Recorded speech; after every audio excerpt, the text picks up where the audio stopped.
Katie Geilenkirchen, welcome to the show. Thank you. And I'm so impressed that you pronounced my last name correctly. Yes, I pronounce it in German because I really Mm-hmm. don't know how to pronounce it in English. How, I how mean, do it's your compatriots call you? we say Geilenkirchen.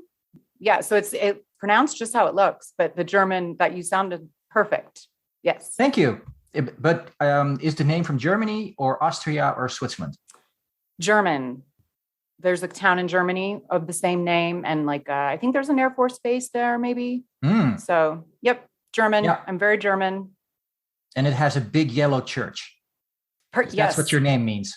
golden, gilded, or something. Geilenkirchen means a yellow church. Okay. Some people have told me that there's also like a bad word. No, I it's don't not a know. bad word, No. actually. A geil. But geil basically it's a kind of utility word. You can use it for anything. And the modern German just uses this for, oh, that's cool. But Oh, it can okay. also mean hot or horny or Oh, yellow or, okay. it's just, oh, it's really hot. It's, Okay. if something is very hip or, oh, that's sehr geil. Oh, okay. Well, I like that. No, it's not a bad word at all, Okay. especially not in conjunction with the word church. Mm-hmm. In fact, it's very chaste. As things having to do with church usually are. And it's a geile church, so it must be a really cool church. Yeah. We'll go with that. The things we are talking about today are seedy enough. What women See, want. see. The movie. Indeed. Good segue. Thank you. I pride myself on good segues. That doesn't automatically mean I make good ones, but we are talking today about what women want, and it's a Mel Gibson movie where Mel Gibson, in the person of Nick Marshall, electrocutes himself and becomes clairvoyant. So clairvoyant, in fact, he can hear women's thoughts. And like any great humanitarian, he uses this for sex and to make his job easier. Of So, course. when was the last time you watched this movie? Before rewatching it for the pod, Uh-huh. the 20 or so years ago that it came out was the last time I watched it. Yeah, So same I for me. only vaguely recalled it. You always recall the premise because the premise is really good. Mm-hmm. That you can kind of guess why this movie would always have been made because the premise is great. It's like, what if a Yeah. man could hear a woman's thoughts? So I guess Yep. today we talk about what they actually did with it.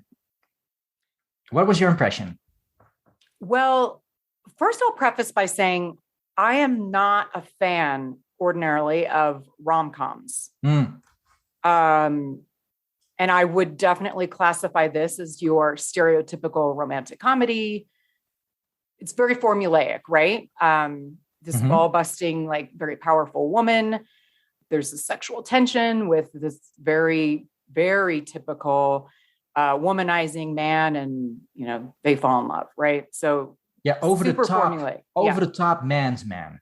Yes. I Yes. mean, so So over the top, it really is kind of, well, it puts you off right away. At least it did me. I lost mhm. suspension of disbelief even before he became clairvoyant. I mean, Yes, that's he true. grew up, his mother was a Las Vegas showgirl, Hmm. and he grew up basically being idolized by empty-headed, beautiful women. And that's his Mostly naked childhood. That's too. all So we're yeah, told yeah. about him. And through the perspective of his ex-wife, she tells this in a kind of scathing way because she's divorced and she's getting married. But I found it kind of peculiar that she's on her wedding day talking to her bridesmaids, not about her future husband. No, she's talking about the ex-husband, Yeah, very interesting exposition, right? I mean, right? it's just, yeah, you're right. It is over the top and it's like a product of its time, perhaps. But having said all that, I actually didn't mind this movie.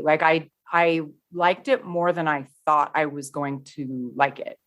And partially because a couple of things.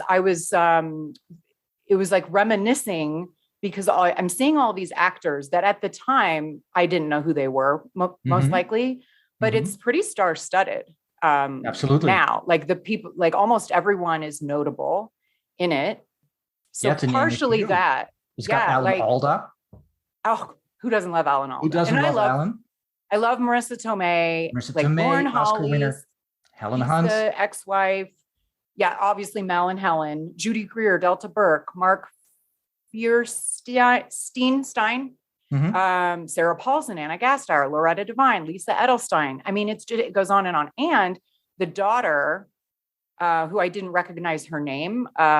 So Mel's daughter. Mm-hmm. Did you ever watch Growing Pains when you were a Yes. kid? Yes. She played Chrissy. Yep. In Growing Pains. I So did notice. yeah. Yep. I did like the show. It was one of those sitcoms back in the day that you just watched because there was really, you only had 3 or 4 channels. So that's the only thing you could watch.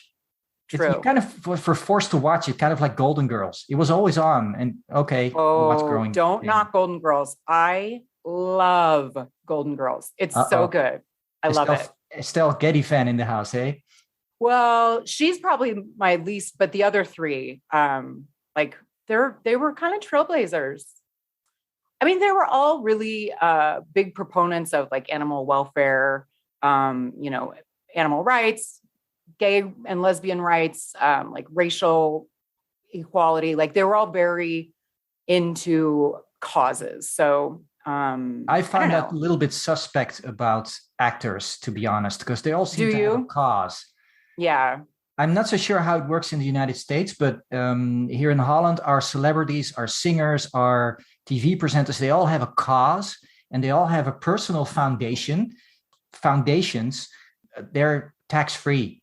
So I suspect that most of those things are just tax shelters. And well, it does give them a nice platform to virtue signal and to stay in the news. And I hear you.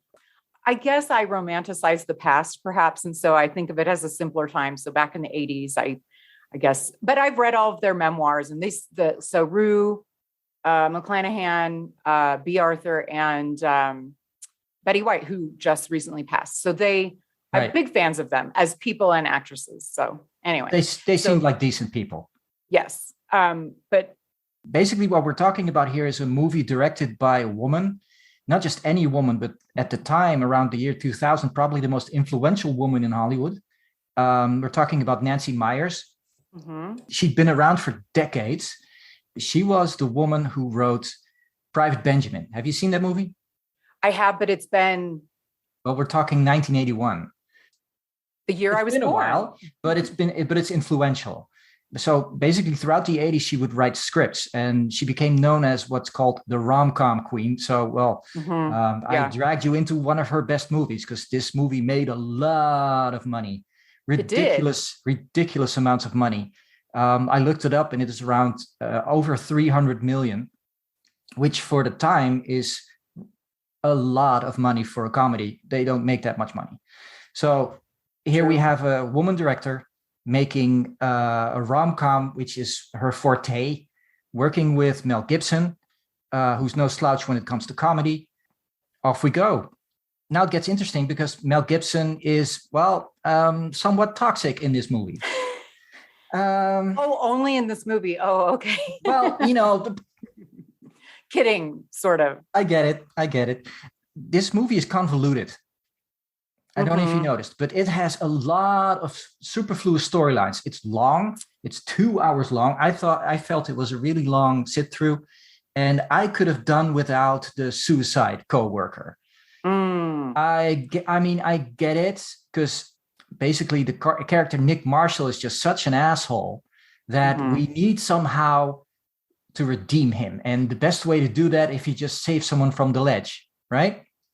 So here's a suicidal coworker, and he can hear her thoughts. And throughout the movie, they sort of sprinkle in that, she's not very happy with herself. But ironically, in the end, she was never going to do anything about it anyway. From the looks of it, she's going to get a promotion out of it. But it does make Nick look in a more favorable light. Mm-hmm. And then you have the other storyline, which is all that stuff with his daughter. Because at the start of the movie, it's obvious that he's deadbeat dad. He can't even remember his daughter's age, and basically scares off her boyfriend and knows exactly what that boyfriend is about because that's exactly who he is. He's basically, by modern terms, he's a predator. And as soon as he can start hearing women's thoughts, he becomes even worse. I mean, that poor coffee girl. I know. I almost forgot. Like I thought the movie had forgotten. Like he starts to turn around. There's a point in which we kind of start to turn our favor about Nick. I will say in that I on the runtime, I'll just say I don't mind a long movie. And 2 hours, I don't really consider long, considering the 3 hours that we get sometimes. Well, it depends. I mean, this is a comedy with not much of a good plot. Well, so that is a long sit through. Therefore, I do think that those subplots are needed, because otherwise it's really paper thin. I mean, it's just the formula and that's it. And so it would be there'd be like literally no meat on the bones, in my opinion, if not for us seeing some of his interchanges with his daughter and like kind of we come around to him. We see that he's taking a bigger interest in her. And same with the coworker who feels ignored. And she had asked for a chance at a job. And as it turns out, he completely ignored her and he didn't even remember that. So I kind of like those subplots. It helps show us that he's turning that corner. But did he need it? I think so. Okay. Because I don't think the coffee girl plot line worked. Because he comes off as an even bigger asshole than mine. I agree. Because basically she says, well, we had like this earth moving sex, because you can hear her thoughts and just basically color the lines. And so it's after 6 days of not hearing from him. I mean, why didn't he call her? What's his problem? So he was just cutting another notch, right?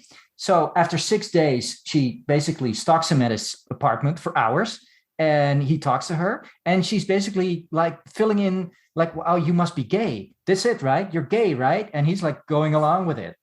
He basically lied to her. I mean, he could have like come up with something decent, or he could have told the truth. Hey, you know what? I can just hear your thoughts. I'm kind of like a superhero. Instead of doing good with it, I'm, doing evil with it by having sex with you. He could have said that to her.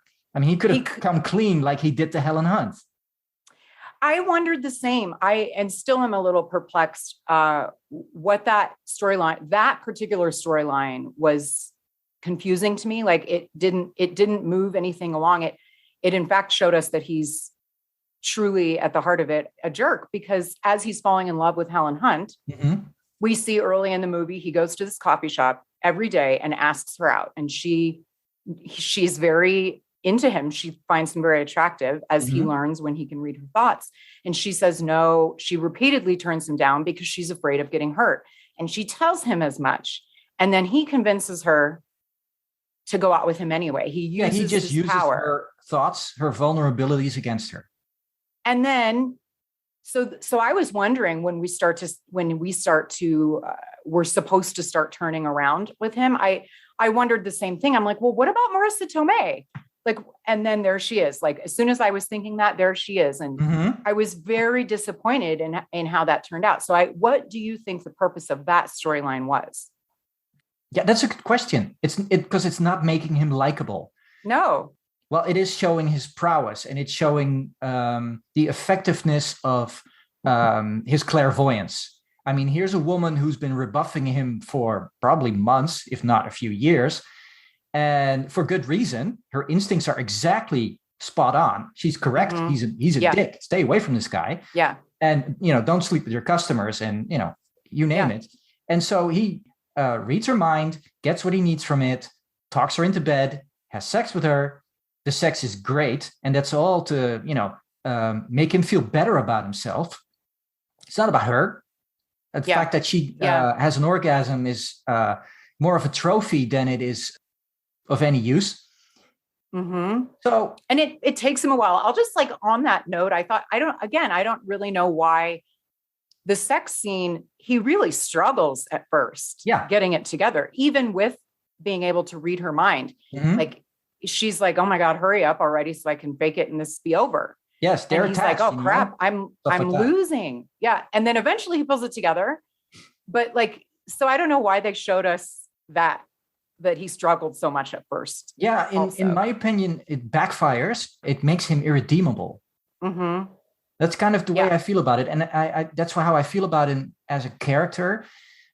When you look at the climax, where he's lost his superpower. He basically comes clean. The woman in question is like, yeah, but I fell in love with you anyway. So, and here's another thing that really bothered me about this whole thing. She tells him about how she got divorced. I mean, she had a disaster of a marriage. She was barely married. She obviously shouldn't have married him anyway. Mhm. I think it was one of those, what we Europeans call American marriages, where do tell. boy meets girl, usually in the workplace. Okay. A boy and girl start dating. They date once, they date twice. On the third date, boy proposes to girl. They have a wonderful, very expensive wedding at the expense of her father, usually in a garden setting. And that's when they start to actually get to know each other post-wedding. Mm-hmm. Okay. Because I have American friends and who do that, and who are like in their fourth marriage, etc. Oh. And it's just painful to watch. And after the fourth time, it's like, well, I'm going to do a little bit different this time. And it's like, well, yeah, it does seem like some people really like that. Like I know some people that way too. They love falling in love. And yes, and it's been explained to me that it's the Christian fundamental streak in the United States, that it's frowned upon to have sex before marriage. So the sooner you get married, the quicker you can jump into bed together without any guilt associated with it. So that's why these marriages are so quick. Oh, interesting. I really don't know very many like real religious people. So yes, but in terms of not being religious, but it's seeped into the culture. It's just considered frowned upon to date for a prolonged amount of time. Why would you? Why not just get married? Everybody wants you to get married. Oh, that's so interesting, because I'm like, why would you get married? I have the opposite feeling, but interesting that okay. So she has that type of marriage. Yes. And obviously she's divorced within 9 months. Yeah. And her conclusion is, he didn't love me. Well, honey, you were probably right about that. Mm-hmm. You never should have married that guy. Yeah. Yeah. 1, never sleep with a coworker. 2, never marry a coworker. A lot of people do meet that way. Not if you're going to keep working in the same place. I mean, that's a recipe for disaster. So she's basically telling him, I'm not much of a manager of my personal life, so don't worry about it. I'm not much of a manager for your job, because basically she's his superior. Mm-hmm. And they go past all kinds of professional boundaries in the first few days. Yeah. So she's making the same mistake again. Even worse so. I found the ending to be a little odd too. Also extremely unrealistic, but rom-coms are not known to be. Yeah. So I don't know if I'm like going too far, like with the ending. But essentially she ends up firing him. Mm-hmm. Rightfully so. Yeah. But so we think she's pissed. He comes clean, sort of. And, she has this look on her face, like she's very touched by it. Mm-hmm. And then the surprise, she fires him. He walks out.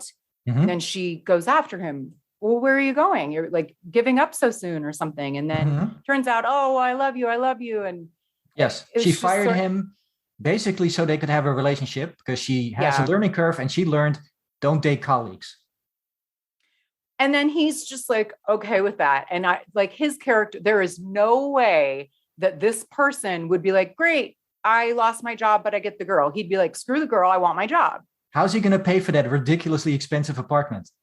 I know. Also, it's a trope in rom-coms. Everybody is like an ad guy, right? Like it's always an ad agency. Why do they have, high paying jobs? And there's a reason why they're so charismatic and handsome. I know a lot of agency people. Like I work in marketing, and we all avoid agencies like the plague, because they will work you to death and not pay you much. So you nowadays, I know this was like 2000, but nowadays people kind of steer clear of agencies. It doesn't have the sex cachet and slick nature that it used to. Yeah, it's over for the madmen, isn't it? Yes. Too bad for Don Draper. I know. Yeah. That brings me to another thing, ad related. Mm-hmm. That office. How awesome was that office building? It was pretty cool. Also, the movie is set in Chicago, which is one of my favorite cities. Have you been to Chicago? Once, just the once. Did you like it? I went there in winter. Oh, so probably not. I'm sure it's really nice in summer. It's wonderful in the summer, but Chicago. I love Chicago. So, cool. And they're known for architecture. So it doesn't surprise me that their office building is super cool. Yes, although it's very ambiguous in the movie, at least, because you sort of guess it's Chicago because they have 30s music starting off with it. And I guess Americans recognize the buildings. Did they not explicitly say it? No. Ever? Oh, no, I purposely watched the movie again to check. Okay. You just sort of have to guess. Otherwise, it could be any big city. Yeah. Could have been Seattle. It rained a lot. Yeah. Yeah. New York. Oh, interesting. Because the opening sequence shows the skyline through. It was kind of a cool, like through the newspaper van or truck. So that's how we see the skyline. So yeah, I suppose that's how Americans would recognize it. But yes, but this was an immense worldwide success. I mean, it did about 150, 160 domestic, and the rest of the money, the 300 plus, was earned overseas. So I guess the rest of the world really enjoyed hearing what women think. That aspect of it was because that is the big draw of the movie. Not the rom-com, not the romance. None of that works. Not awesome Nick Marshall. That doesn't work. The idea of that you can Martians can hear the thoughts of the Venetians. Ah, good one. Well, so what did you think about that? Did you feel like, so obviously that was a marketing ploy to use that to get people butts in seats. Mm-hmm. Do you feel like it was never explored? It was used for comic relief. And ironically, that's how I remember the movie, because there's one joke in there, one gag that is so funny to me. It's not funny anymore because I've seen it, but it works the first time and it really floors me. And that's when he's in the park and he hears all these women screaming in his head. And then there's the French poodle who's jumping up against his owner saying, "Monsieur, I need to poop." And I just laugh every time. That is just so funny to me that he even hears dogs. A female dog. Yeah, I actually don't recall that part. It's great. They worked a poop joke in there. And that's just, I just love that. And that kind of, that makes the movie special for me. So what you're saying is men are perpetually 12-year-old boys? I think so, yes. I sure am. Okay. It's not news to me, just confirmation. Well, I'm happy to confirm that. What also drew me to the movie, that's not overt, but it's something I think Mel and his producer / writer / director, Nancy Meyers, probably discussed beforehand, is the classic feel to everything. It really feels like a classic American movie, a truly classic American movie from the 30s, 40s, 50s. And the whole movie breathes that. You know, the way it's paced and the way the characters are written.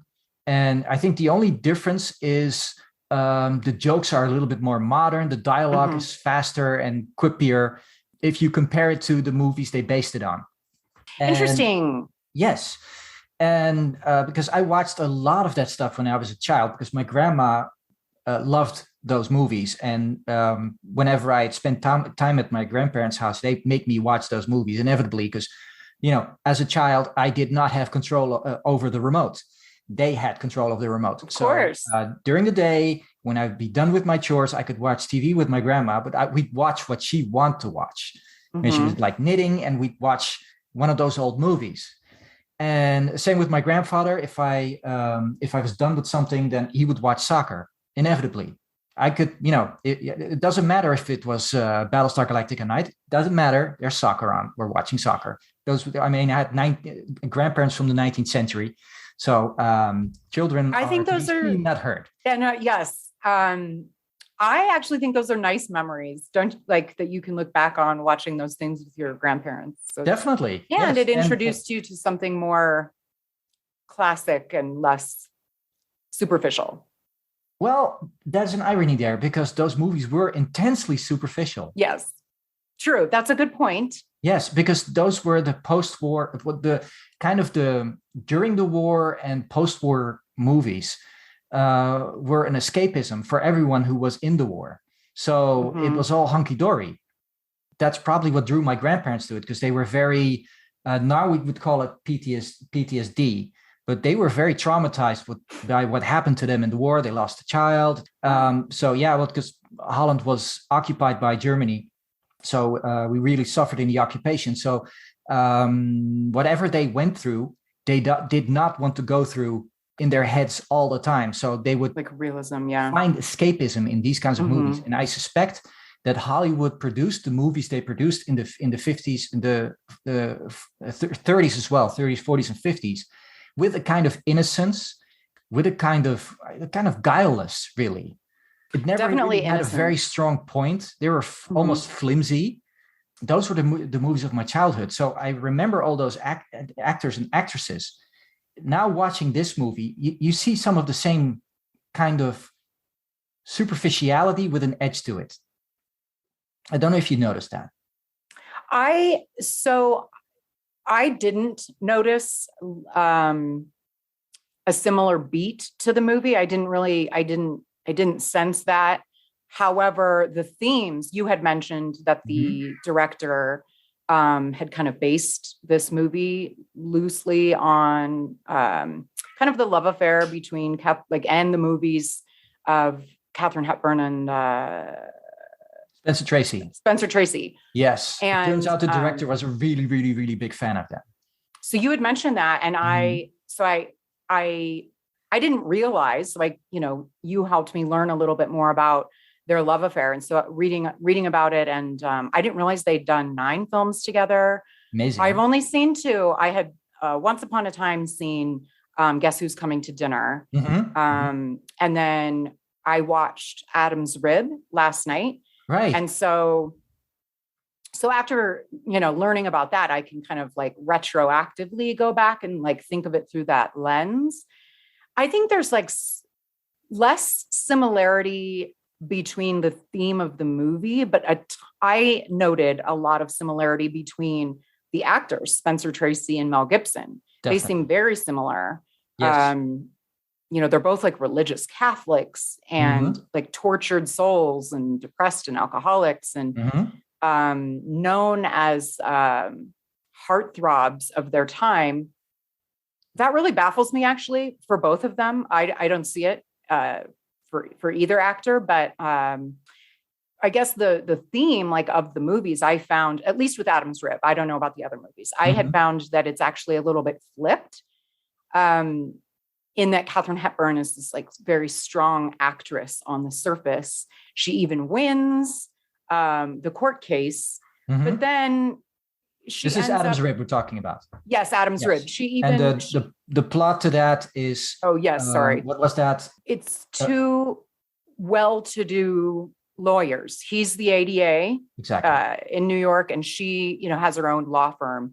They end up representing opposite sides of a attempted murder case. Yeah, so she's on the defense. He's obviously prosecuting, and she wins. And she, is using this feminism, which at the time was probably pretty groundbreaking. I think it was in the 40s, 1942, I want to say. Yes. But then there's a weird neighbor romance.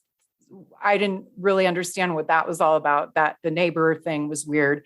But at the end, she does have to, in order to keep him, she kind of has to play second fiddle. And so I just thought, which is the opposite of what happened in What Women Want. So the roles were reversed a little bit. Yes. And the interesting thing is that I think that's basically the Katharine Hepburn influence, because Katharine Hepburn was such a strong personality and such a big influence on the movie. Katharine Hepburn is unique. The woman won 4 Oscars in her career, which makes her the greatest actress of all time. People talk about Meryl Streep, and the people who talk about Meryl Streep have no conception of how good, Katharine Hepburn really was. And at very early stages, she started producing herself, which is another interesting element because that's what Mel Gibson does and has also started doing. at a very early stage in his career. So there are a lot of similarities here, and it kind of makes you wonder that that wasn't a very conscious choice, because Mel Gibson obviously grew up with these movies. I've seen interviews where he talks about, because he has a lot of brothers and sisters, where the entire family would be in front of their little black and white TV watching all this old stuff. So I suspect Dick Tracy is a big influence on his career, is probably to a large extent the reason why he became an actor in the first place. He probably molded himself after him, and rightfully so, because Dick Tracy that would make sense. One of the most respected actors ever. Do you mean Spencer Tracy? Spencer Tracy. Who's Dick Tracy? Dick Tracy is a character. Sorry. Yeah. I get confused. I knew what you meant. But yes, so that's kind of interesting. They don't talk about it in depth. Neither Nancy Meyers nor Mel Gibson actually admit to this. But I think these movies that Hepburn and Tracy made, and the major influence their personality as people had on all those movies, made a big imprint on them, and as a result have a large influence on, and kind of cast a shadow over this movie. Because a lot of the things that might not really work are a result of perhaps the desire of the producers to perhaps live through that, experience some of this. For example, the affair that Katharine Hepburn and Spencer Tracy had, which wasn't an affair because that was a relationship that lasted decades, but because Spencer Tracy didn't want to get divorced and Katharine Hepburn didn't want to get married again, it was kind of a relationship of convenience. Everybody knew about it. I mean, it wasn't, you couldn't deny it. But somehow the Hollywood press never wrote about it, and the movie studios made sure it was kept quiet. And so it was a public secret. Yeah. Can you imagine that happening now, though? That Impossible. It wouldn't be in the tabloids all the time? Impossible. Yeah. I think Hollywood is a different business now. It thrives on these kinds of relationships and this kind of nonsense. I mean, Kim Kardashian, when she farts, it's turned into a whole week of episodes for her show. Yeah, I do not watch. You don't have to. I know what you mean. Yeah, you can become famous for not having talent to speak of. So not like singing, acting, dancing, what have you, as in the past, just being like pretty in a sex tape. Yeah, Kim is famous for being famous because she's not actually attractive. She's not an attractive woman. She's completely Most people fabricated. Would probably disagree with you, but yeah, it's like very fake. Nothing is real about her. Yeah. Nothing. Yeah. I would imagine that if you pull... It baffles me that she's been famous, quote unquote, for 20 years. I know. Has made untold millions. I think it's because she's the right person for what the industry is now. Oh, for sure. And there are women who could be Katharine Hepburn, but they would not have the place that Katharine Hepburn made for herself, because she's a self-made woman, and she was a huge influence on all those Hollywood movies. Yeah. I mean, that's really interesting. I really enjoyed. So thank you for bringing it up. Like the learning about their love affair. I got to say, so two things. One is to bring it back to What Women Want is you also mentioned that the show Cheers, the TV sitcom Cheers, was also kind of based on those relationships, those movies, like that. And it is super stereotypical, but it's done well in Cheers, I think. So I found Cheers to be more reminiscent to like What Women Want was based on than like Adam's Rib or something, like that romance combined with antagonism that creates that sexual tension. Will they, won't they? And I think, basically the relationships dynamics as they were in the 30s and 40s and 50s changed when Cheers came along in throughout the 80s, and they've changed again when this movie came out. And I think that's why we feel out of sorts with this movie, because you don't see any growth, and there's very little contemporary relationship values in this. They're a throwback.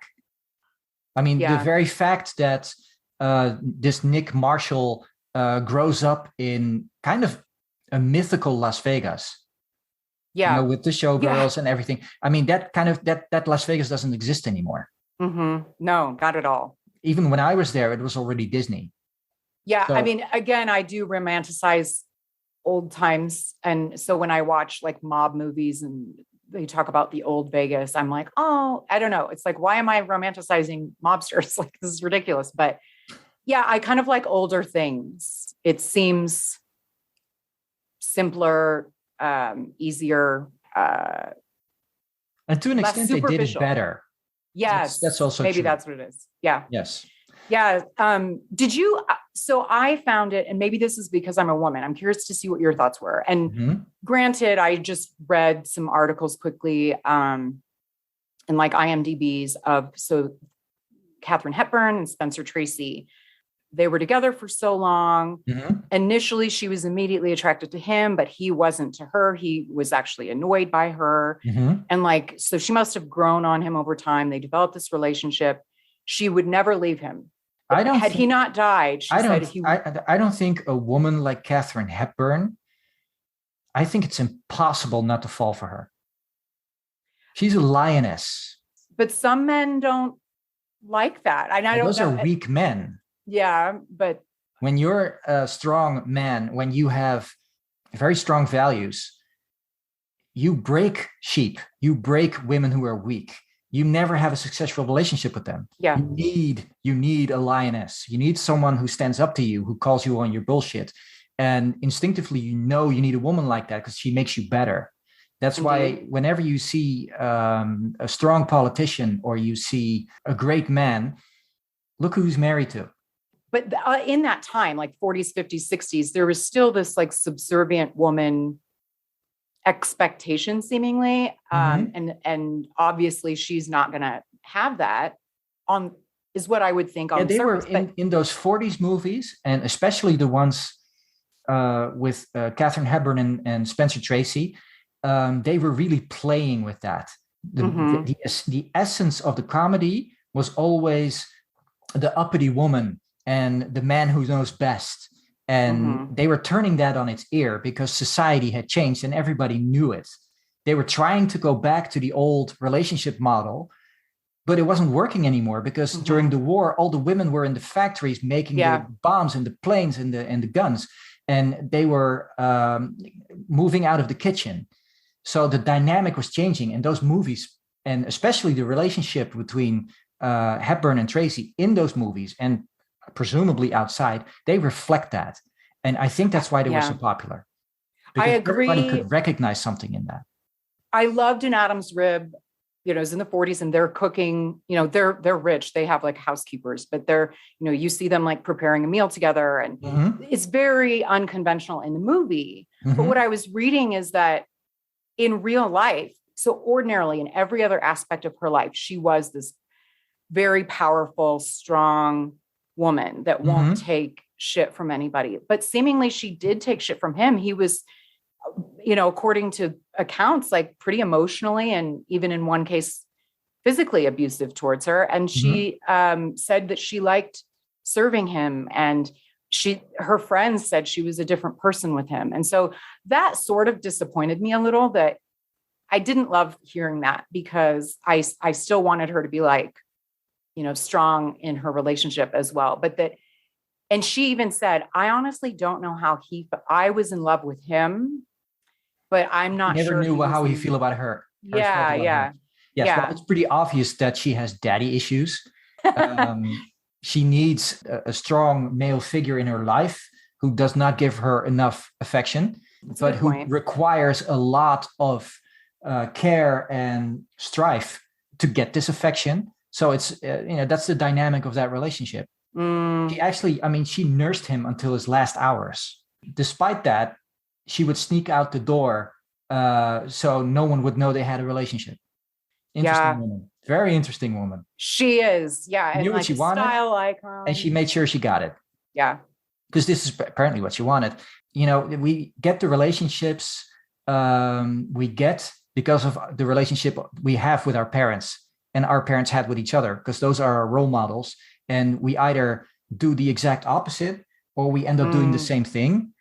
Yeah. But to a degree, we are chained to that. That is the reality of relationships. And also, I think when you look at this movie, What Women Want, I'm specifically talking about, we have a dysfunctional man. To an extent, he falls for another dysfunctional person. So one of the reasons there isn't a sequel is because there can't be a sequel, because I don't think they were ever married for very long. I don't think that could work.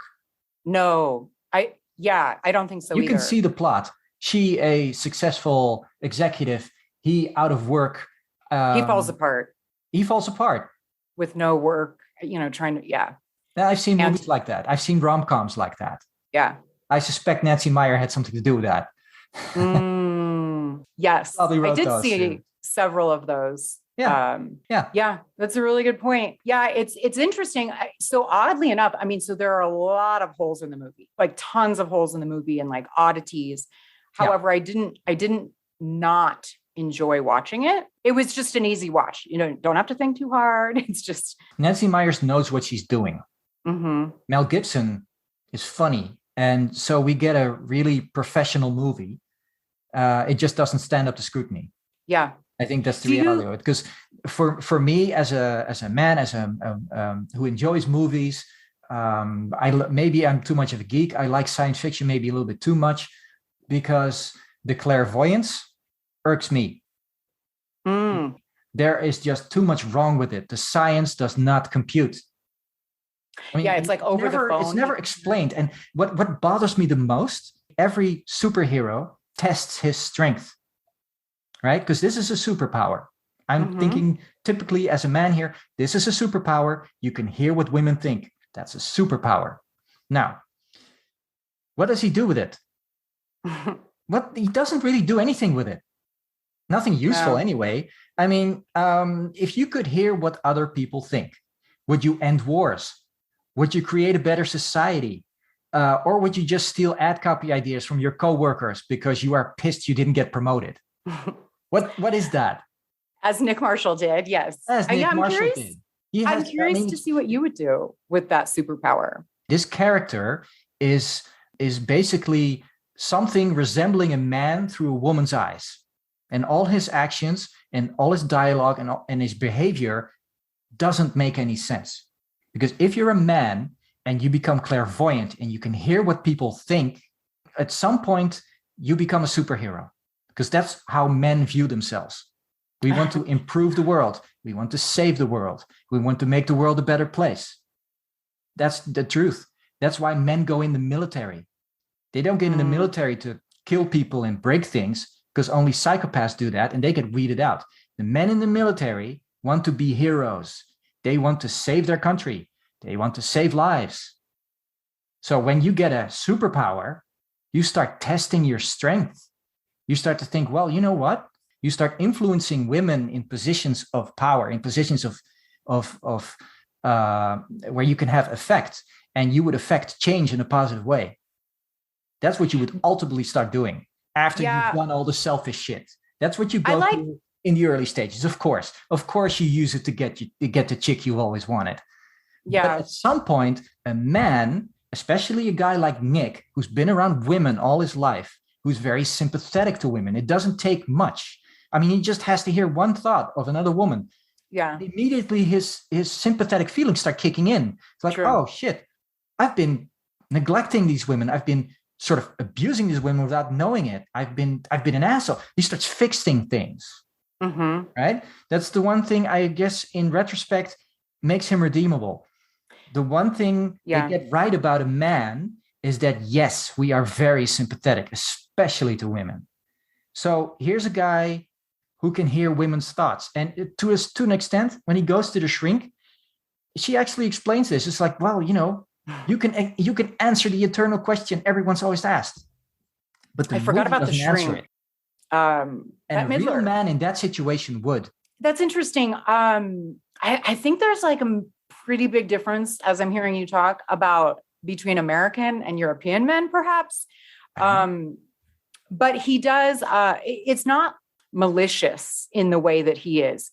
It's just that he is so selfish, he doesn't give it a thought. Yeah, because he's to your point, when he learns, so when he hears it, he's like, oh my God, like this did not occur to me before. Yeah, his mommy issues kick in. Yeah. He has mommy issues. His mom was hot. I can commiserate. My mom was attractive. His mom probably had to divide her attention between him and her sugar daddies that, they keep mentioning. Some of those sugar daddies actually taught him something, and those were assholes, so they taught him all the wrong things. Yeah, those were the only men he had in his life. But he had a ton of ersatz mothers. All those dancers, they were all treating him like he was a little king. Yes. So of course he's spoiled, or of course he thinks he's got gift to women. That's basically the premise, which it kind of makes sense, but in reality, it wouldn't have ended up in an ad agency, in my opinion. So he would be in a job like that. But, and here's the big but, and my big problem with this movie is that you don't hear what women think. You hear the motivating thought for their next action. And that's the problem. You don't hear what they think. It's not really true. Like when he has sex with Marisa Tomei, he reacts to everything, right? He does something, she reacts to it in her mind. He hears it, he adapts. Yeah. Right? So he's reacting to whatever motivates these women. So really, there's no deeper thought than that. Monsieur, I need to poop. Yeah. Okay, I'll let the dog shit. That's basically the extent of his superpower. But they don't really go into this. They don't explain it. And they also don't explain the range. And that annoyed me even the most. Because he calls her on the phone and he can hear her thoughts. Yeah. Over No, I thought the same thing. Like the phone. Yeah. That doesn't make any sense. What is his range? I mean, is that 2 feet? Is that a meter? Is that the extent of a phone call? What? You're putting way too much thought into a rom-com. But I'm a man, and I'm a science geek. Yeah. And that kind of stuff drives me nuts while I'm watching a movie. They assume people aren't going to... Like, this can't happen. I need suspension of disbelief. I'm with you on that. I hate you, Nancy Myers. You should have done a better job. But like outside of that, I don't really want to hear someone that I might be attracted to say, think, she's fat, or, she's ugly. She's whatever. Or my boss thinking negative thing. Like, I don't want, that's too much. My brain can't handle that. Exactly. And the real joke is that usually you think things that are completely unrelated to the situation when you're talking to someone. At least I am. That's kind of, to me, that's funny. When you're talking to a person and you're saying something very meaningful, and that person is thinking of his laundry list. Yeah, like, what am I going to have for lunch today? Yeah. Right? That would be funny to me. They didn't go there.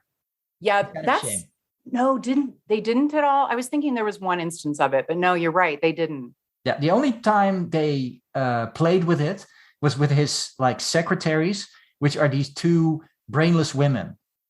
Yeah, why does he have 2 secretaries? Also, I have no idea. And why would they be unattractive and middle-aged? I know. Yeah. Nonsense. If this was Nick Marshall, I mean, he has a fairly attractive personal assistant, and there are attractive women in that ad agency. He would have hot secretaries. Inevitably. Yeah. No way in heck. I mean, he has to be a VP to have 3 people serving him at least. I kind of understand why that company is going down the tubes. Yeah. There's way too many people in that office. Would you have liked this movie better if there were different actors playing Nick and... that's interesting. I thought about that. And that's because I'm a big Marisa Tomei person. I think I really like switched the 2. I think Marisa Tomei had way better chemistry with Mel Gibson if they'd kept Mel Gibson, and that would have worked better. Not that I don't like Helen Hunt. I've seen her in lots of stuff she's great in, but she did not work for me in this movie. I feel similarly about Helen Hunt. There's nothing wrong with her, but I feel like that person should be a little sexier. So like a Robin Wright or Sharon Stone type, maybe. Sure. Yeah. Marisa Tomei. More a lot more aloof. Yeah. Whereas she seems very accessible. Now, Marisa Tomei, I'm not sure she works in a like I'm this like super powerful woman role. She seemingly is better at like bubbly, cutesy, eccentric types. Or am I typecasting her perhaps? Perhaps she did do theater. Yeah. And she did win an Oscar. True. That's true.